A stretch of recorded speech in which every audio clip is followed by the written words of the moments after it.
Hey everyone, नमस्ते, प्रणाम। कैसे हैं आप सभी? आशा करती हूँ कि आप सभी ठीक ही होंगे। और आज है वट सावित्री व्रत और आप सभी को वट सावित्री व्रत की ढेर सारी शुभकामनाएं।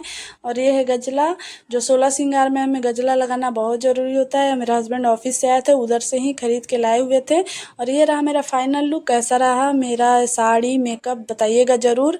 और ये साड़ी मैंने वट सावित्री व्रत के एक दिन पहले ही मैं खरीद के लाई थी और मैं यहाँ तैयार हो चुकी हूँ। और उसके बाद मैं जाऊंगी पूजा करने के लिए। उत्तरवारी पोखरा हम लोग पहुँच चुके हैं। और एक मिट्टी के कलश में मैंने पानी रखा है, उसमें एक सिक्का डालेंगे, उसमें 2 जो है इलायची, 1 सुपारी, 2 लौंग और 1 हल्दी का गांठ हमें पानी में डाल देना है। और जो कलश है उसके कंठ पे हमें मौली रक्षा सूत्र बांध देना है और उसको ढक्कन लगाना है। मेरा कलश छोटा था इसलिए मैंने छोटा ढक्कन में मैं अक्षत रख के, और आप चाहें तो गेहूँ भी रख सकते हैं। यहाँ पे मैंने सारे पूजा की सामग्री को सजा रखी हूँ। जैसे कि बरगद का पेड़ हमें एक दिन पहले ही तोड़वा लेना है और उसी ये बरगद के पेड़ से पत्ता जो है एक दिन पहले तोड़वा लेना है, उसी से हमें पूजा करना है, क्योंकि पूजा के दिन पत्ता नहीं तोड़ा जाता है वट वृक्ष का। और यहाँ पे मैंने पंखा रखा है और यहाँ पे मैं आयपन जो लाई हूँ, जो कि आटा, जो चावल का आटा होता है उसी में हल्दी डाल के और हमें आयपन बनाना होता है घोल के। और इसी आयपन को हमें अच्छी तरीके से वट वृक्ष पे लगाना है, सभी चीज़ों पे लगाना है, टीकना है। और यहाँ पे हमें पति के लिए एक वस्त्र जो रखना है, आप जो भी गमछा हो, कपड़ा हो, टी शर्ट हो, शॉर्ट पैंट हो, जो आपको समर्थ हो आप रख सकते हैं। यहाँ पे मैंने गमछा रख दिया है। यहाँ पे मैं पंखा पे भी आयपन लगा रही हूँ और नारियल को भी हमें टीकना है।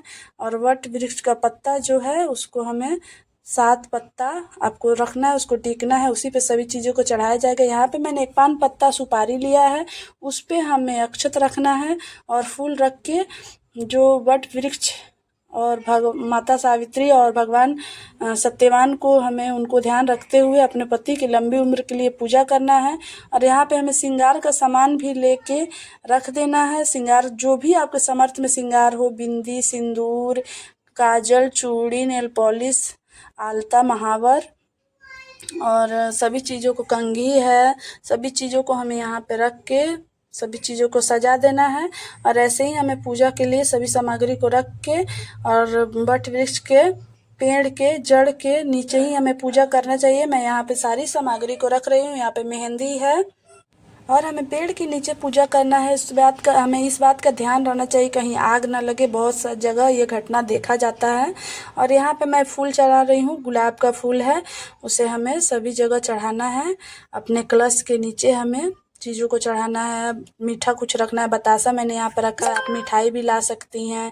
मिठाई हुआ, यहाँ पे मैंने पूड़ी और मीठे गुलगुले बनाए हैं जो आटा का बनता है, और पूड़ी है हमको यहाँ पे चढ़ा रही हूँ। और मैं सभी सामग्री को, जो भी पूजा की सामग्री है, मैं घर से ही उसको अच्छी तरीके से सजा के लाई थी। यहाँ पे मैं बतासा रख रही हूँ, मिठाई की जगह पे आप मिठाई भी रख सकते हैं। मैं बतासा लाई थी। और फल जो भी आपके समर्थ में हो, ऋतु फल आपको चढ़ाना है। फल के यहाँ पे मैं चढ़ा रही हूँ केला, सेब, गाजर, खीरा, कंद, अंगूर, जो भी आपके पास फल हो आप चढ़ा सकते हैं। यहाँ पे मैं रख रही हूँ फल को। आप चाहे तो बाँस के भी जो डलिया होता है उसमें आपको फल चढ़ाना चाहिए, मैं इसी फाइबर में चढ़ा रही हूँ। और यहाँ पे सिंदूर हमें सभी जगह लगाना है। और जो आप घर से गौरी गणेश हो मिट्टी का बना सकते हैं, आप चाहें तो सुपारी में भी कलावा लपेट के आप रख सकती हैं, लेकिन मैं घर से ही मिट्टी के गौरी गणेश बना के लाई थी और यहाँ पे मैं रख रही हूँ। देखिए, गौरी गणेश मिट्टी के मैंने बना के सुखा के इसको घर से ही मैं लाई थी और यहाँ पे मैंने रख दिया है। और गौरी गणेश को हमें सिंदूर चढ़ाना है। यहाँ पे मैं सिंदूर टिकूँगी गौरी माता को। और उसके बाद हमें जो भी पूजा की सामग्री मैंने एक थाली में, देखिए यहाँ पे सजा के रखी हूँ ताकि आप लोग समझ जाएं। यहाँ पे आयपन है जो कि चावल के आटे को घोर के उसमें हल्दी डाल के बनाया जाता है आयपन, और उससे मैं नारियल को टिक रही हूँ। और कच्चे हमें चना भी लेके आना है जो थोड़ा अंकुरित हो, काले चने हमें 2 दिन पहले ही उसे फुला देना है ताकि वो कुछ अंकुर आ जाए। अंकुरित चना जो है सुख समृद्धि का निशानी जो होता है।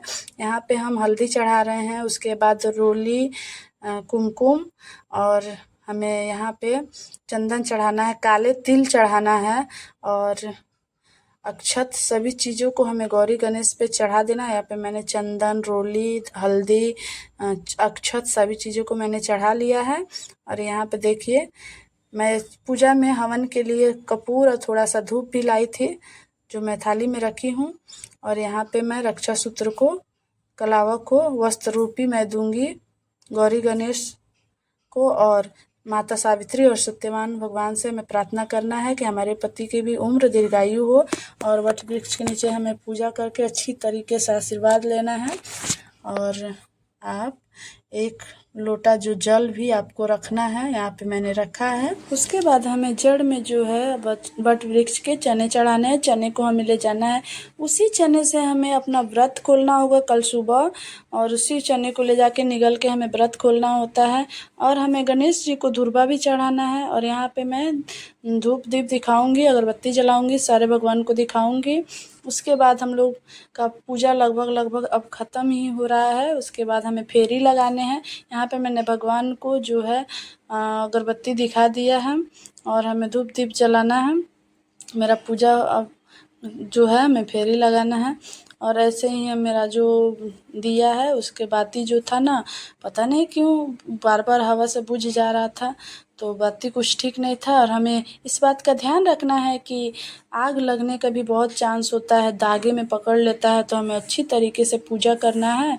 और यहाँ पे देखिए थाली में मैंने जो भी पूजा के सामग्री रखे थे, उसके बाद हमें गणेश भगवान को जो है गौरी गणेश भगवान को जो है जनेऊ चढ़ाना है। जनेऊ चढ़ाने के बाद हमें फेरी लगानी है। फेरी लगाने के लिए मैं यहाँ पे जो हमें वट वृक्ष में गांठ कभी नहीं मारना चाहिए, ऐसे ही फंसा देना है और मैं फेरी लगाऊंगी। आप चाहें तो 7, 5, 11, 101, 121 जितने भी आपसे संभव हो सके आप फेरी लगा सकती हैं। और यहाँ पे 3 या 4 महिलाएं हम लोग थे जो हम लोग फेरी लगा रहे हैं। और हमें जब भी एक फेरी पूरी करना है तो एक चने हमें जड़ में गिराना है, ताकि हमें पता चले कि कितना फेरा मेरा पूरा हो चुका है। और यहाँ पे मैं फेरी लगा चुकी हूँ और मेरा लगभग कंप्लीट हो रहा है मेरा फेरी जो है। ऐसे ही हमें फेरी लगा लेना है। और सावित्री माँ सत्यवान भगवान से मैं यही प्रार्थना कर, ऐसी ही हमारी जोड़ी बनी रहे, आप लोग की कृपा हम पे बनी रहे वट वृक्ष की। यहाँ पे हम धूप दीप दिखा रहे हैं। यहाँ पे हवन के जो भी सामग्री था, धूप था, आरती किए और प्रणाम कर लेना है। और गलती सही का हमें क्षमा मांग लेना है कि जो भी प्रभु हमसे गलती सही हुआ उसकी क्षमा कीजिएगा। पूजा करने के बाद हम यहाँ पे मंदिर में जाएंगे, वहाँ पे संतोषी माता का मंदिर था, मैं यहाँ पे पूजा कर रही हूँ। और पूजा करने के बाद यहाँ पे राम जी का भी मंदिर था, बजरंग बली का भी मंदिर था और माता रानी का भी मंदिर था। सभी जगह हम पूजा कर लेंगे। और करने के बाद फिर हस्बैंड को भी ऑफिस जाना था, फिर वो चले जाएंगे। तो फिर हम लोग अभी घर निकलेंगे यहाँ से। हमारा घर थोड़ा यहाँ से दूर है, बहुत ज़्यादा नहीं, फिर भी थोड़ा सा दूर है। तो फिर पूजा यहाँ पे हम लोग का कंप्लीट हुआ। और ऐसे ही देखिए फिर मैं पूजा करने के बाद कथा सुन रही हूँ पंडित जी से, यहाँ पे आप लोग देख सकते हैं। और उसके बाद बेटी के साथ एक छोटा सा क्लिप ली मैं, यहाँ पे बजरंग बली का भी मैं पूजा करूँगी। हे प्रभु अपनी कृपा हम लोगों पे सदा बनाए रखिएगा। और पूजा करके फिर हम लोग जाएंगे, तो फिर पति की भी पूजा करना है, हमें हस्बैंड का भी पूजा करना है। और मेरे हस्बैंड जो हैं भगवान की कृपा से हमसे कभी अपना कपड़ा वगैरह काम धाम कुछ नहीं कराते। मैं पैर भी धोना चाह रही थी लेकिन वो नहीं धुलवाएंगे। यहाँ पे मैंने उनको तिलक किया और मेरा मोबाइल बिल्कुल स्विच ऑफ होने ही वाला था। पंखा जलना है, प्रणाम करेंगे और उन्हें कुछ खाना वगैरह आप खिलाएं, मीठा प्रसाद वगैरह खिलाएं और पंखा जले, आशीर्वाद ले और अपने से बड़ों को भी आशीर्वाद दे। धन्यवाद, फिर मिलेंगे अगले वीडियो में। नमस्कार।